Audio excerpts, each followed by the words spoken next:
So remember, when a risk event happens, whoever is able to recover the fastest between you and your competitors are going to be the ones that survive and thrive post catastrophic event.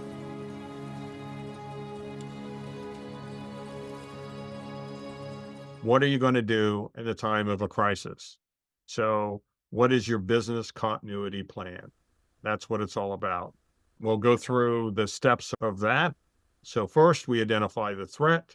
Usually, you're bringing your executives together and key personnel and supply chain, sales, finance. You bring a cross functional group of people in the room together to try to understand and identify risks through the supply chain and strategies, processes for all the people that are affected, all the organizations within your four walls, within your suppliers, your customers, your end to end value stream.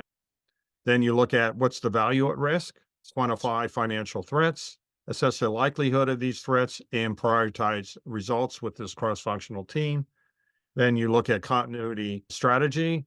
How do you make sure that you're working? So you create what we call risk registers. So what are the risks and what are you going to do? Basically, the output of an FMEA, you would say. And you develop your response plans and checklists and evaluate, well, what's the cost benefit of preparing for that risk? And are we ready?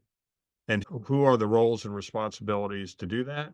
So then you work on emergency responses. What is the protocol? What is your activation? How are you going to develop communication plans for all the key stakeholders? Who needs to be involved?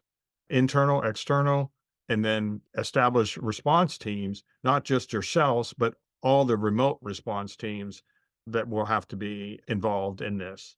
Then you're going to test and educate. Just like anything else, you got to do drills and make sure that people are ready. You don't just set this up and then walk away. You have to have different scenarios run periodically so that you can make sure that everybody understands their roles and responsibilities.